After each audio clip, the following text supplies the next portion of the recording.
Well, Milan and Kay, I've been looking forward to this conversation for a long time. You two wrote a book called How We Love that Mhm. just has never seemed to go out of style. It's a book that I recommend often. It's a book that people will tell me that has impacted their lives. When did you guys first write that? How long ago was that? Gosh, 2006. Okay. And Yeah. then we were able to revise it in 2018, which was a gift Mhm. Mm-hmm. because we could add more core patterns and they allowed us to enlarge the content a bit. Mhm. Yeah. Were you surprised at how people took to it? Yeah, we were. We had started teaching this material in the mid 90s and applying it to our lives. And people just said, this needs to be a book. And so we then endeavored to create that.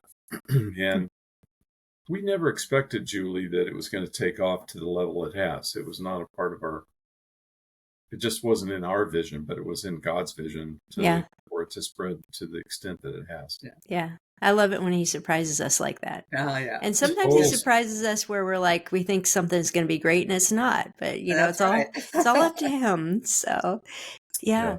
So you kind of introduced in the book in the very beginning the idea that people will come to counseling, particularly maybe it's couples counseling, and Mhm. they have a different argument every time you meet with them, but there's an underlying pattern that fuel all of those arguments. That's right. So one thing I would ask, we want to make sure that this is really practical, not just for marrieds, but for everyone, because we all Mhm. have these patterns. That's right. So can you talk about how we even begin to recognize that there are sort of some underlying things in our lives that fuel the patterns that I think that end up feeling like a symptom, if that makes sense? Yes, they are a symptom of a deeper root. And that is what got us into examining our own marriage because we just had that frustrating chord dance that we never seemed to be able to eradicate. And when we understood attachment theory, we realized that marriage is like two histories coming together, or any Mm-hmm. relationship, really. Two histories are bleeding into the present. And we had never really considered our history or our early attachment experiences and how those impacted our expectations about relationships, about love, about communication, um, Mm-hmm. rupture and repair, all those things. In many ways, we weren't trained to be proficient at. Yeah. And so, understanding that our histories really were impacting our current relationship and that our marriage problems really started before we ever got married. Right. Yeah. Well, and it's to add one more word to what you just said, Kay, it also explains our reactivity patterns. Mm-hmm. Um, you, we've all heard the concepts of fight, flight, and freeze, and fawn is another one that's added in. And these are encoded or imprinted early, even pre-verbally. These patterns are noted in the research. And I tend to use the word attachment research instead of the word attachment theory because it is research, 70 Mm-hmm. years worth that we studied Yeah. and then brought the cookies down to the bottom shelf. But these are early imprinted, even pre-verbally. That's why a lot of people don't have cognition to remember how their attachment patterns felt as a child, but their body remembers. Mm-hmm. And so we call them implicit memories, researchers do, and they are encoded in terms of how we feel when we're in close primary proximity with someone else. Mm-hmm. And so these are just things that feel natural and normal to us. All That's we've And ever right. known. and Right. often they don't manifest as even being problematic until we get into those close relationships. Or maybe we can't get into a close relationship and we're That's lonely. Yes, it exactly can go right. either way. That's Hmm. Yeah, correct. you're right. Yeah. Some people would say, how can it be that something that happened to me decades ago is still impacting me that much? I mean, I have free will. You're talking about something that happened when I was 3 or 4 years old, and now I'm in my 40s. How can that be? I mean, aren't you just kind of navel gazing a little bit there? That's Well, great. yeah, I think we get that, or, we're a new creature in Christ, so we don't need to look back. Yep. But Milan often says, the whole Old Testament is historical, and it explains the New Testament. Mm-hmm. Without the Old Testament and history, we wouldn't understand the New Testament. And so God is a God of history. And we were surprised when we started looking back at how strong those influences were. And I think when people read the book and they recognize the behaviors that go with each of the attachment styles or the love styles, then they begin to recognize, well, maybe that had more of an impact than I thought it did. Mm-hmm. Mm-hmm. And I would not call it navel gazing. Well, you wouldn't. Well, I would call it brain gazing Okay, gotcha. because it's neuroscience. Yes. The neuroscience, and I'm looking at a book right now, the neuroscience of relationships. Mm.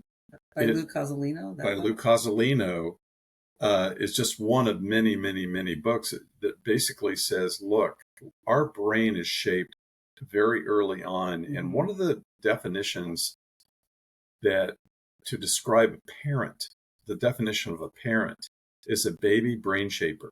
Mm. Wow. And a child brain shaper. Yeah. Yeah. The baby all the way through and your the history. child you're shaping, but especially in the early formative years, and we call them formative years because the brain is being formed there. Mm-hmm. And the brain is going through a massive, and we learned so much about this, especially since the 2000s, the brain research has just taken off. Yeah. So it's about brain research. So the wonderful thing about this book and the whole field is it's heavily researched. And it's just not it's not just a Milan K thing. No, God created attachment. He did. Right. It was his idea to have that needy baby stay in a position of needing those parents for years. Mm-hmm. Yeah. And, so a lot happens in those years. And of course, I think if I could look back and describe our early marriage and the problems we were having is we didn't know what we didn't know. Mm-hmm. And, we didn't know ourselves well. We didn't understand our histories well. And we didn't understand the importance of those experiences on our current relationship. Mm-hmm. Yeah. Yeah. Do you have to wait until you get married or in an intimate relationship to start identifying these patterns? No, I think they show up in any relationship that's close. They can show up in close friendships. They can show up in dating relationships. Generally, once you understand the attachment, you can see those styles in each of your parents. Mm-hmm. And that leads insight as to why, you were shaped the way you were. But I think when in primary close relationships is when they really bloom. When you create a home together, because home is where they were the foundation of those. Right. So go ahead. No, go ahead. You'll often see these reactivity patterns. If the wife or the husband says, my spouse gets angry, yells, screams, slams the door and goes into the room and locks the door. I ask the question, well, how long I have them ask their spouse, how long have you been doing that behavior? Mm-hmm. When you get frustrated, you yell, scream, slam the door, lock it, and go inside and isolate. And when people stop right then and they go, oh my gosh, I've been doing that since I was 6 years old. Yeah. Because they have. Yeah. And so what happens is our body grows up, but our internal attachment age doesn't until we choose to help it grow up. Mm-hmm. Mm-hmm. Okay, I want to hit this head on. I'm a psychologist as well, so I get accused of this at times. But there's a lot of people who would say you're laying all this at the feet of parents. And I think you guys have children. Yes. My husband and I have children. And when you're a parent, like now our kids are in the early 20s, and you look back and you're like, oh my goodness, like we did all of this wrong. Like, did we mess up their attachment styles? But then also, I think when we're looking at our own lives, it's easy to blame our parents. What is the balance there of kind of like both from a parent and from somebody who's processing this of saying, hey, my past was my past. We do affect each other without it feeling like blaming or from a parent's perspective, like feeling tons of shame and guilt. That's a great, great question. Great question. And we always encourage our audiences. The whole point of understanding this is not to blame, it's to change. And Mhm. explain. And explain what's broken in me that I could work on that it would improve my current relationships. We actually encourage people not to go tell their parents everything that they did right and wrong, Mhm. because that's not the point of understanding ourselves on a deeper level. I think we want to be perfect parents. Yeah. We want our kids to just grow up with this amazing experience, but none of us are perfect parents. Right. And it's, we're all going to mess up our kids to some extent. That's part of living in a broken world. Mhm. And what we encourage people to do is, and what we did ourselves is to, as we own our own broken styles, to go back to our kids and say, if I could do it all over again, I would change this, this, and this. And I'm wondering how this part of me impacted you. Yeah. And we've seen some amazing repairs Mm-hmm. Mhm. with adult children of all ages as people owned some of their own brokenness, and many times that they've seen for the first time. Mm-hmm. Yeah. Boy, I So, think that would what, just be powerful. I mean, even if your kids are adults, like for them Oh to yeah, hear that, that's huge. we've had these conversations with our kids who were adults, because our kids were teenage and one of them was younger, but she certainly got the better side of us, Mhm. just because we were growing and learning. But all our kids have a broken attachment style that they're working on. Mhm. Yeah. And would we wish that we would have known all of this sooner? Yes. But on the other hand, we have to trust God's timing and when he reveals things to us. right. Right. Mhm. So I do think, Kay and Julie, that to emphasize that word Kay used at the beginning, we're not here to blame, but to explain ourselves. What was the factory in which we were produced that causes me to have these feelings and reactivities that are sabotaging my relationship now, Mhm. or affecting my parenting, or affecting my sexuality now?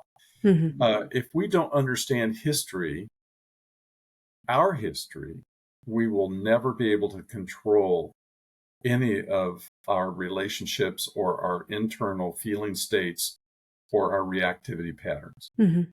Well, I Milan, would put that another way. We can't control what we're not aware of. Well, that's the point. Yeah. Yeah. But once we're aware of it, of course, God's Yeah. spirit and, all the fruits of the spirit are also a part of the growth process.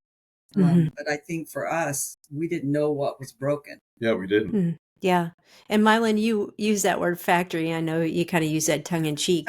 But you can have 3, 4, 5 kids that come from the same factory, the same mom and dad, Yeah. with very different reactive attachment styles. Right. That's Why right. is that? Do siblings impact our attachment style as well? Everything impacts our attachment style. I mean, it's not just the parent, it's the time we're born into the family, it's the siblings, it's our temperament.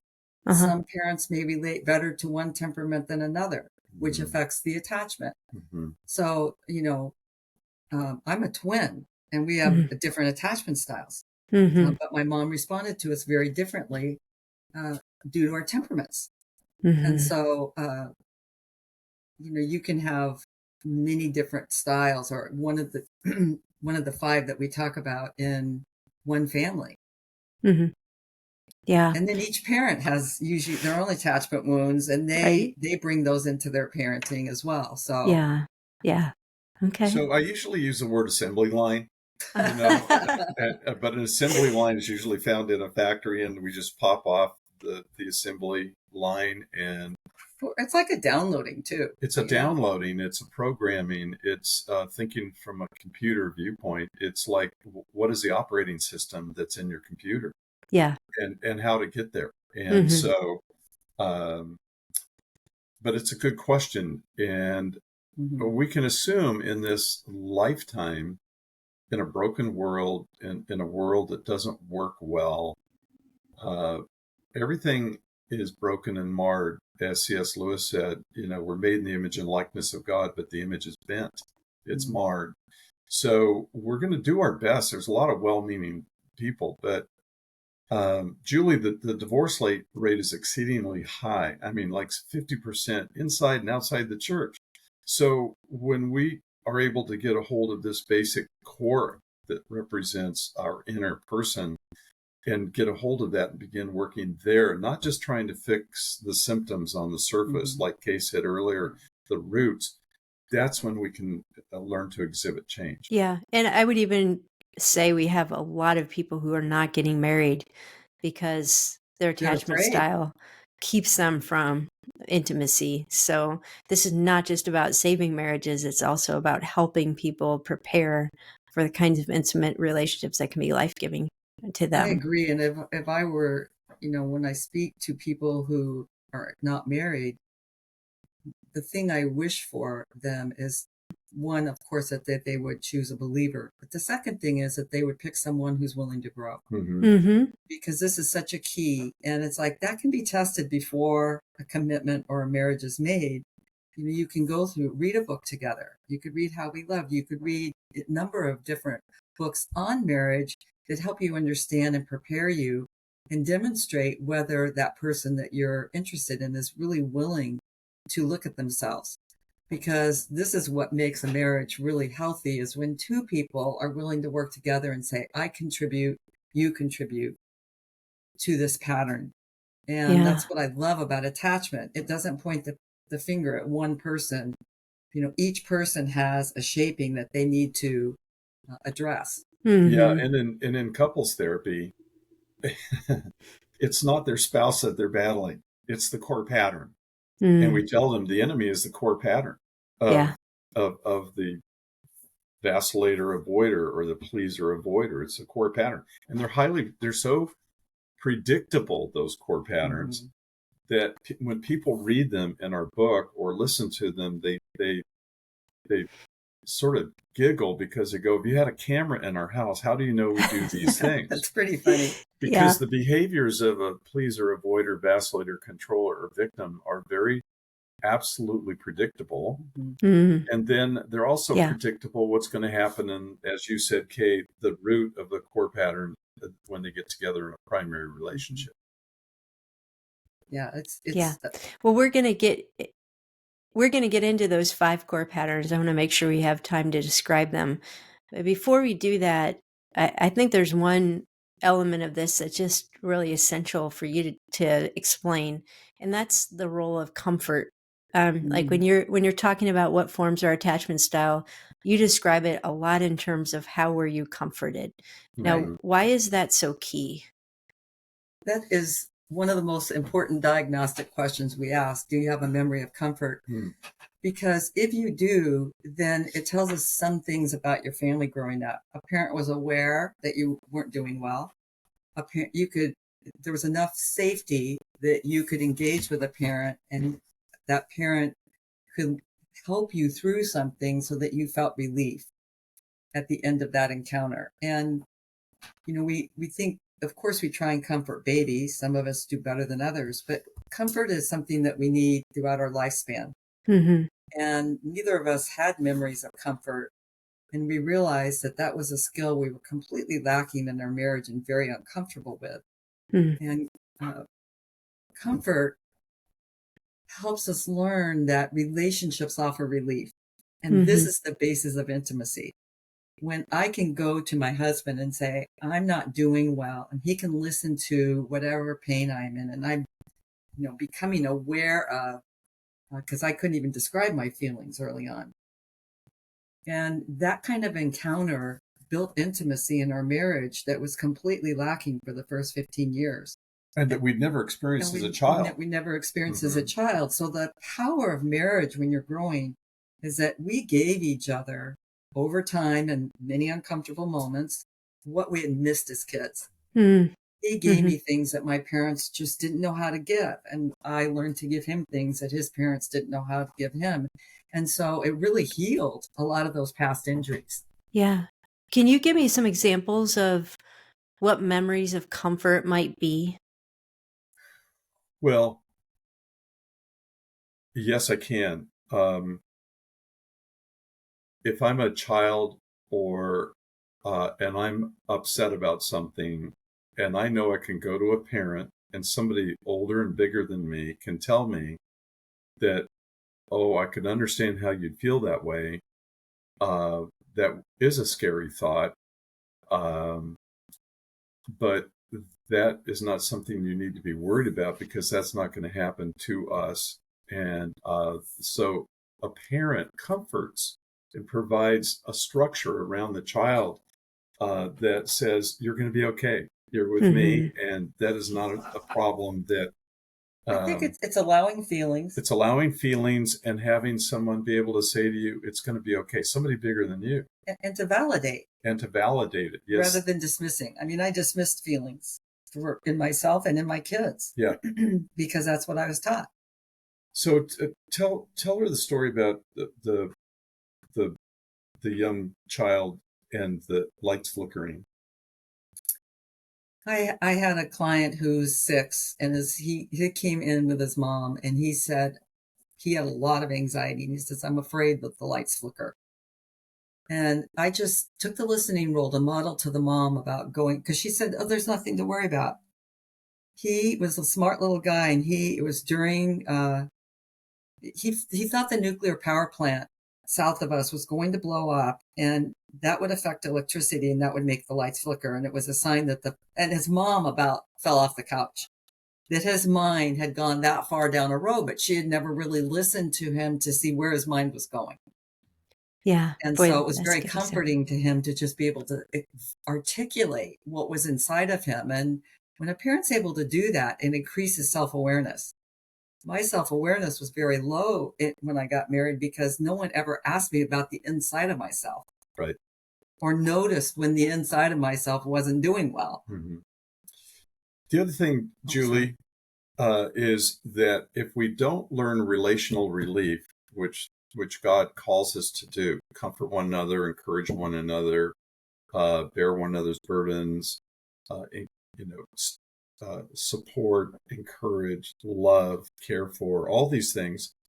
If we don't know how to experience that in relational relief, we'll turn to non-relational ways of finding relief, which is some of the most dangerous of ways of those non-relational ways are the addictions. If we need to medicate people, human beings, this pain inside, this worry, these fears, these apprehensions and anxieties. And so we turn to non-relational ways to find relief and to numb myself out.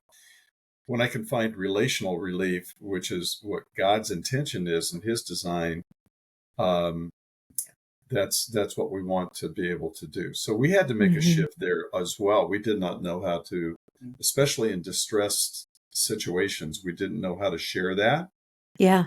Or ask for help. Asking it is, in some ways, for many people, shame producing. Mm-hmm. If I have to ask for something, I feel ashamed to do that. Or I feel too needy. Yeah. Yeah. All right. Well, that describes it good. And let me say that again. That describes that really well. And that I never thought of that being sort of the core diagnostic question. To think about ways that you experience comfort growing up and why that's okay. You to manage stress. Mm-hmm. Yeah. If you think about it. And one of the things that impacts our marriage greatly is how we manage stress. Mm-hmm. Yeah. Yeah. And even a child then learning to self-comfort, Yes. like to return to that sense of peace, like regardless of what's happening around us. Right. So, yeah. And it's hard for a child to do all by themselves because in this illustration that we just gave, the child took off into a path that wasn't the correct path. Yeah. And the Apostle Paul said, look, when I was a child, I used to think as a child, reason as a child. But when I became an adult, I did away with childish things. So who's going to contain me until I become that adult? And that's the role of relational relief from a parental viewpoint. Yeah. And we see so much anxiety among kids and teenagers today because they're exposed to so many things that could worry them. And so this is a good message for parents and grandparents, just some tools of how do we comfort in the midst of this. And it's learning to listen. Kay, you said that, but it's learning to listen at a deeper level and not just respond to the first thing you hear. Mm-hmm.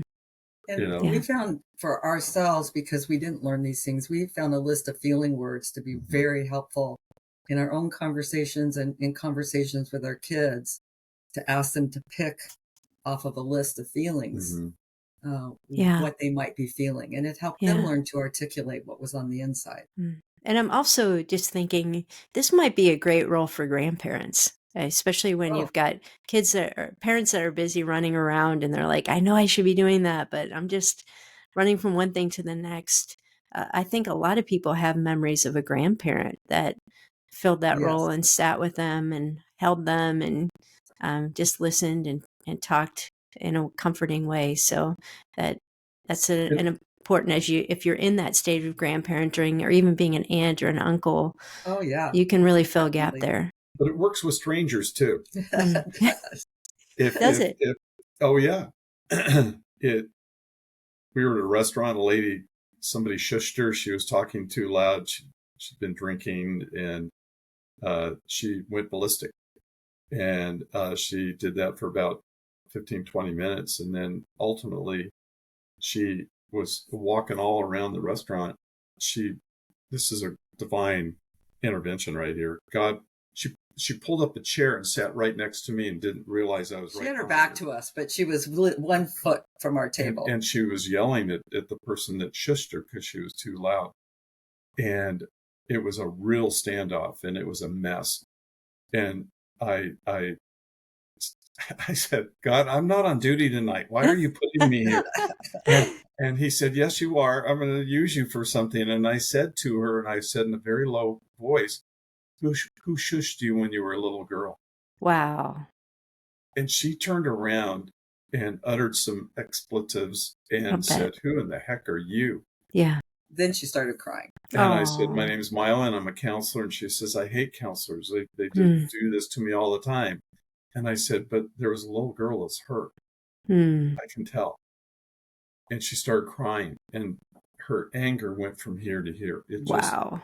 deflated in a second.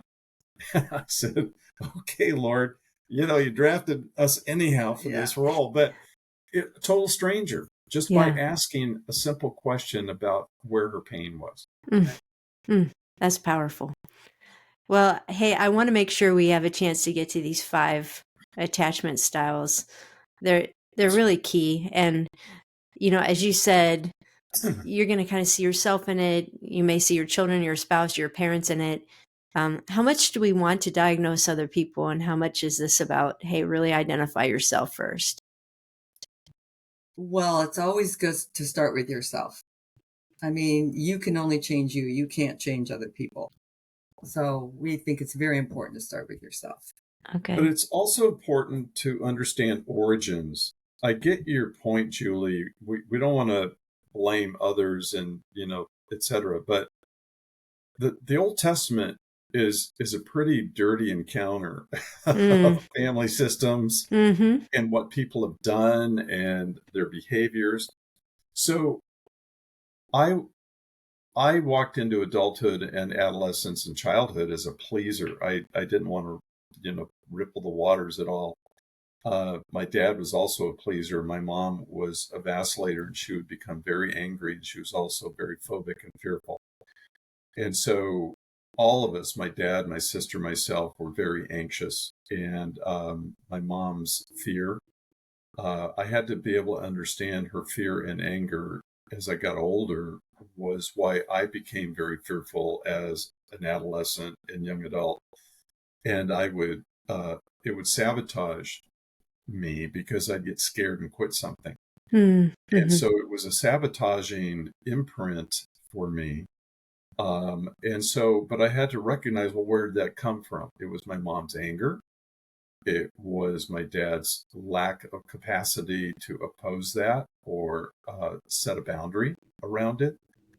And we were basically subject to uh, that anger, and it had a powerful impact on me. So now I Mm-hmm. had 2 things I had to deal with. I had to deal with what was I and where it came from, where did it come from, and then forgiveness, and then the ability to say she didn't know any better. Her history Her history formed her. formed Yeah. her, and Yeah. to so that would be a way that we could integrate the good and bad in people and the good and bad in ourselves. Yeah, it's actually given me more compassion for people to understand they probably don't understand themselves why they're behaving that way. No. Right. And, so, and there's a history behind that behavior. Mm-hmm. Mm-hmm. We just see that everywhere we go now. Mm-hmm. So I had a very weak ability to say no. I wanted people to always be happy. I didn't like bad news. I was a good news junkie, and didn't want to talk about anything that was problematic. Well, that doesn't work well in a relationship. Mm-hmm. Yeah. So you're a pleaser. You came No, I from, was. okay, no longer. You're secure attachment now. I'm not anymore. No, he's not anymore. Okay. Well, let's start with that style. You kind of described it a little bit. Can you tell me more about how you can identify if you're a pleaser and where that comes from? Yeah, what would you add to what I've already said, Kate? Well, the pleaser sort of plays a role of the good kid. Yeah. Mm-hmm. And so in doing so, they're often taking care of a parent's mood without realizing it. They don't want to raise the stress or disturb the peace. And so, and sometimes temperament plays into this, but it becomes destructive when the parent doesn't recognize that this child is always the good child and therefore no one really looks inside. Mm-hmm. Mm-hmm. No one really notices when their anxiety, and kids are, even as children, pleaser kids are anxious. Mm-hmm. And so the pleaser comes into adulthood and they're very kind and fun to be around and they're nice as can be. And, that's one of the things that attracted me to him. But when I lived with him, I realized he would overcommit. He couldn't say no. He had a hard time with any kind of confrontation. So did I. And so these kinds of things, your stress response was, if someone got angry, you did what you did as a kid, you froze. Mm-hmm. And it's just kind of like that. And then go into the nice mode.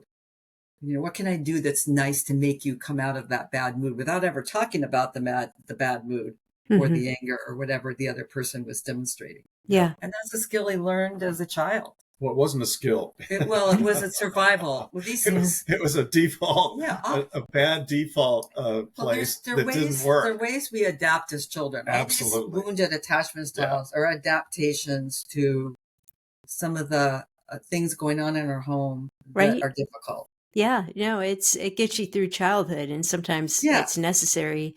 I'm also thinking about pleasers becoming that way because everyone else in the family is chaotic. Like, when you have a family system where you have 2 or 3 kids acting out, one of them Mm-hmm. is going to say, I'm going to be the good kid that you can rely on, like, I won't give you any trouble.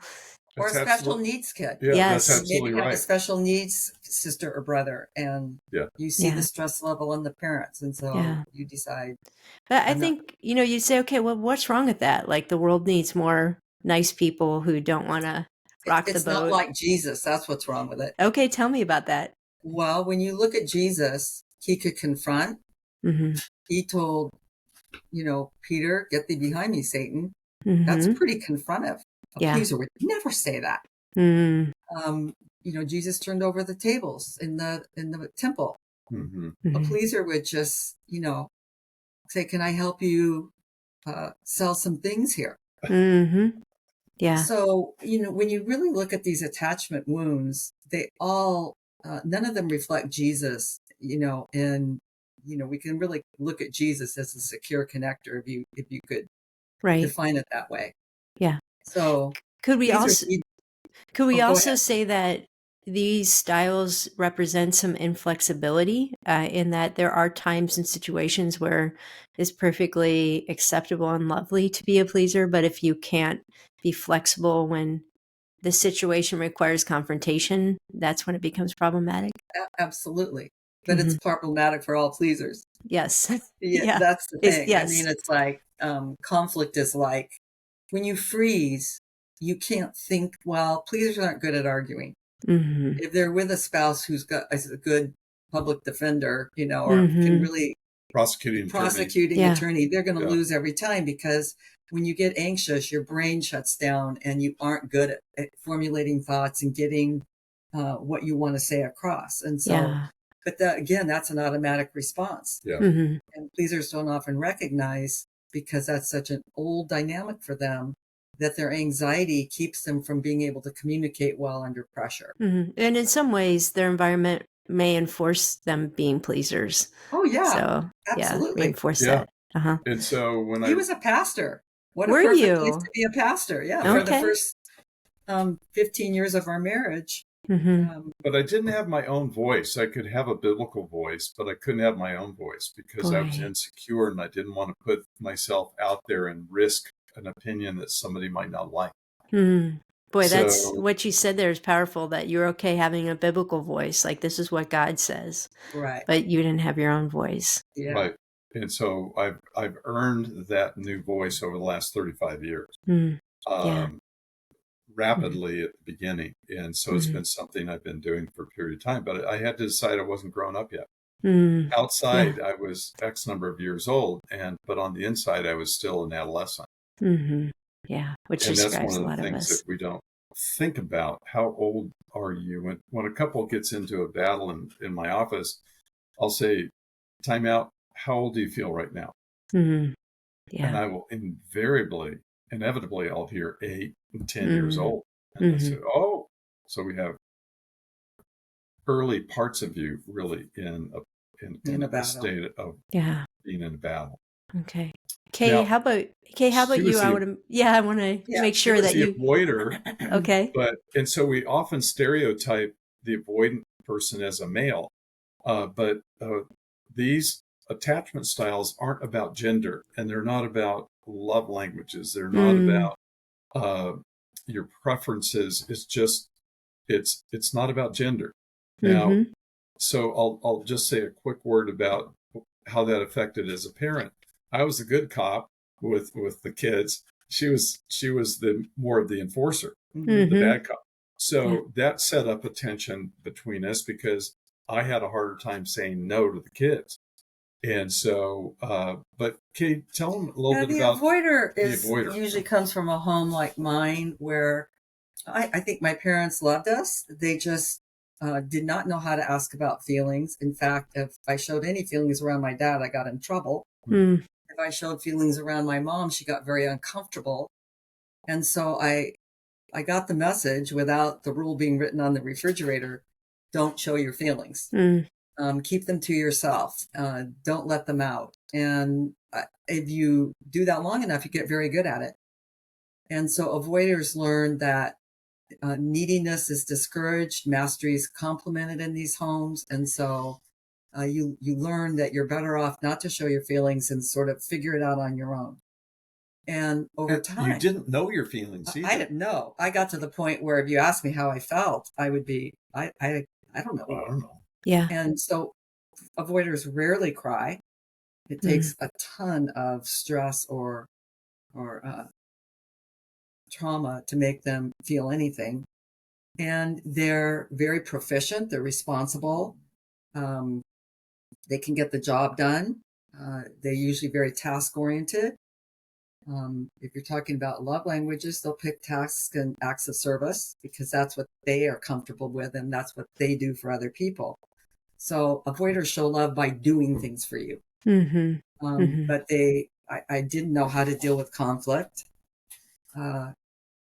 because my dad's behavior sort of ruled the home. And so it was his way or the highway. So you don't learn about conflict or having a talk or repairing a rupture. All of that was completely foreign to me. Yeah. So avoiders have low self-awareness. They lack empathy for themselves and other people because they don't understand, or they don't have an understanding or capacity to understand their own feelings and how that is affecting their behavior.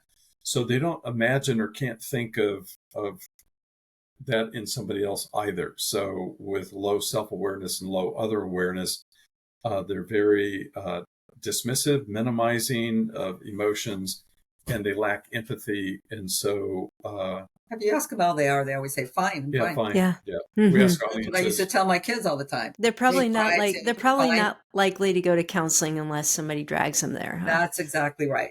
Yeah. And they can be very resistant because they don't see that there's anything wrong, because it's not so much what happened in their family growing up, it's what didn't happen. Yeah, I like that. No memories of comfort, no nurture, very little physical affection. no deep conversations. Mm-hmm. And so they have to really understand that there's a brokenness in that, and Yeah. that they're not as fine as they think they are. And eventually life, when it gets hard, there's Yeah. going to be some time in your life where you're not fine. Sure. Yeah.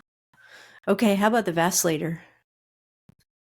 Vacillators grow up in a home where there is intermittent connection and support, and this lack of consistent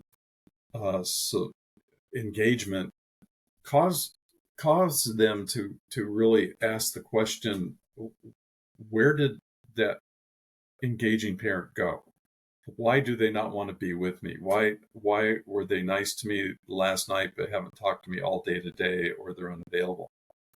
And at that particular point in time, the child vacillator and adolescent vacillator will begin to tell themselves a wrong message. There must be something wrong with me, and which is a real base for their core of shame. They have a very strong core of shame. And so they want to look good, public presentation, and looking as though there is nothing wrong with the way I look or behave, or my children look and behave. And it's very much about maintaining that facade of the public facade of uh, looking good. And they are also very idealistic. They think, I'm going to find a person that loves me and will not be going away and leave me wandering. And when they first start dating, that's what dating looks like. It's intense, and it's Mm. there's It's a lot of time. intense and it's really good. And then over time, things slow down, and over time, uh, we get busy. And Yes. there is not that persistent gaze that maintains that. And so they start getting very re-triggered that this person is no longer as attentive as they used to be. And then they'll think, I made a mistake. This is the wrong person. I picked the wrong person. So they will begin to panic. This is going to deeply affect the person, like the runaway bride. They're ambivalent. I want to be close to you, but I don't. So Mm-hmm. they sort of create this model of a push-pull. Yeah. I'm afraid, and there's apprehension. So Mm-hmm. what would you add to that? Vacillators have a hard time integrating good and bad. Because they're idealistic, they're easily disappointed. Mm-hmm. And so the disappointment starts with anxiety, and as the anxiety builds, it often turns to anger. And then they protest. Avoiders Mm-hmm. flee, pleasers freeze, vacillators protest. And they want to tell you what's wrong so that you can fix it, so that they don't feel abandoned and have those bad feelings. Yeah. The root of their anger is often anxiety, but they're more Right. likely to display anger than the avoider or the pleaser. Yeah. Or even shame. Like, if you start to back away from me, down deep inside, it's like you're rejecting me. Something's wrong with me, and so I'm going Absolutely. to reject you first. That's exactly right. Yeah. That's Mm-hmm. exactly right. I talk with all vacilators about their shame pit, Yeah. and they've never really had a word to describe that, but it's this feeling of what's wrong with me? Am I really lovable? And uh, they go there very easily. And then once they're there, they're very preoccupied. Yeah. This style is also called preoccupied or ambivalent in the research literature. And the preoccupation is about what went wrong there. How come it never goes right? How come I'm always disappointed? And Yeah. then they're often not available during those times to their own family members because they're spinning in their head trying to figure it out. And I would guess that this individual would probably be very susceptible to an affair or even serial marriages. Like, I keep looking for that person who's going to Absolutely. love me the And way I should be loved. that's exactly right. Yeah. And So they do this. They go up very quickly and intensely in relationships, and they think this is the this is the one. And then with time, they start to decline, and they can't go to this place of accepting this middle ground right here. And so they go all bad and they go to a place of rejection of that person. So they become serial Mm-hmm. Relationship individuals looking for that intense hit Yeah. of the original. Not all vacilators have affairs. No. Mm-hmm. But because of their chronic disappointment, Yeah. they're more set up to start to look elsewhere and feel like, oh, this person does pay attention. Right. That makes sense. Yeah. I want So- I want to make sure in the time we have that we get to the last two, the controller and the victim. Yeah. So I know we could spend an hour on each of these. Oh, we could. Yeah. we The do. controller and victim just come from homes of trauma. Yeah. And in these homes, there's fright without solutions. What we find when people take our lifestyle quiz is that they often test out high in numerous areas, which makes sense because they sort of tried everything, but nothing really works. Mm-hmm. And that's, but other kids, will rise up and fight the dominant parent because usually in traumatic homes, there's a dominant person and a passive person. And the controller, somewhere along the line, as an adolescent, just decides, I'm never going to be controlled again. Mm-hmm. And they don't realize that their need for control is about predictability.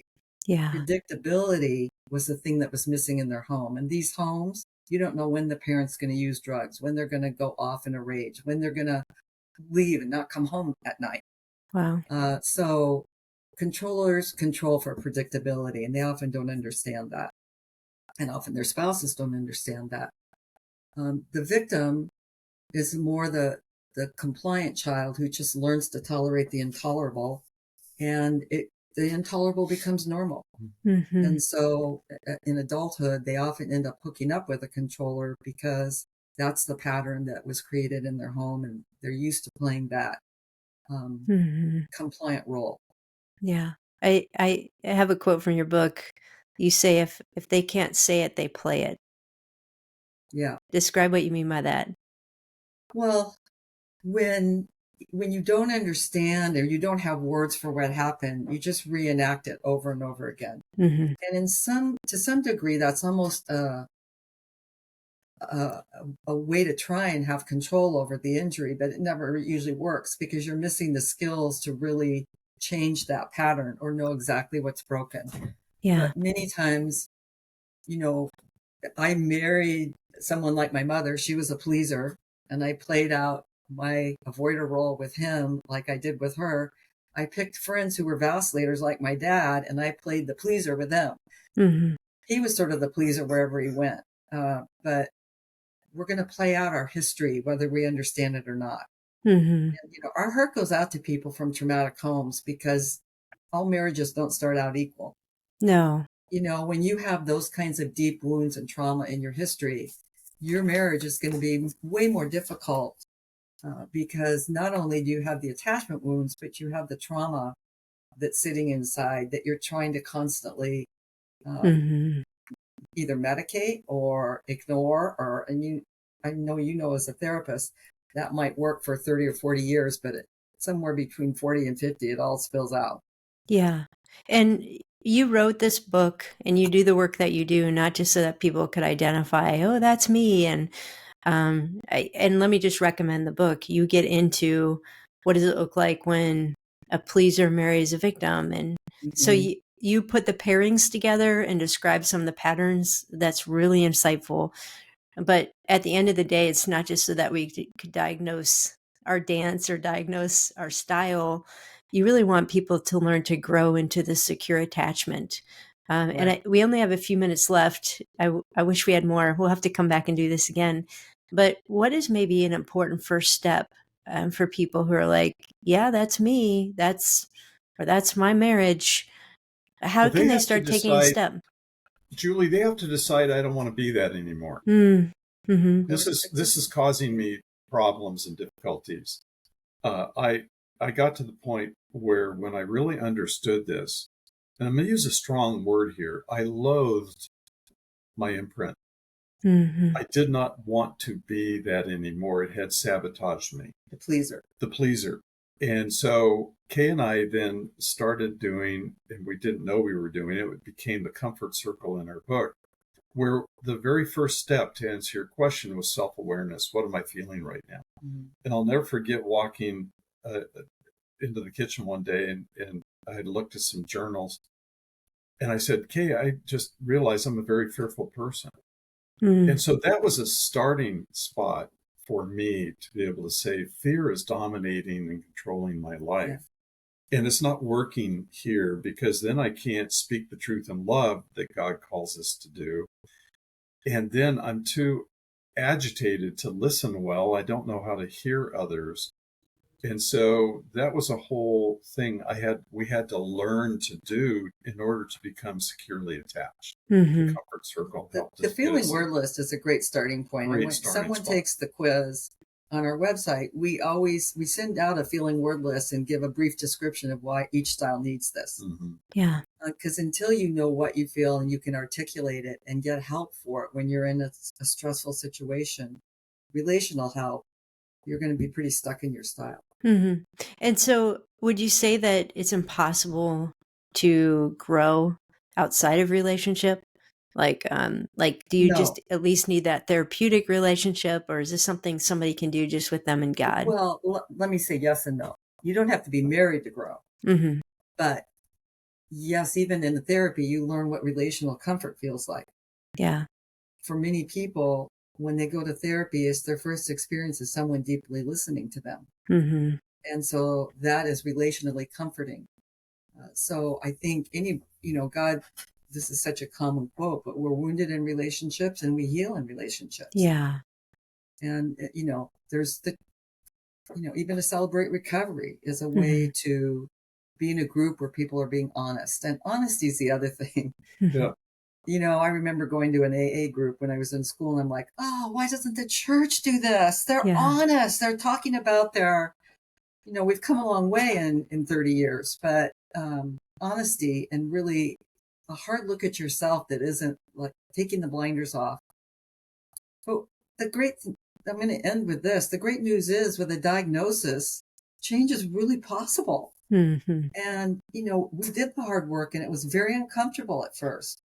But oh my goodness, if I could have known what it would be like to be in a relationship with a secure attachment, I would have been running instead of resisting. Hmm. Yeah. Okay, we'll end it right there. And then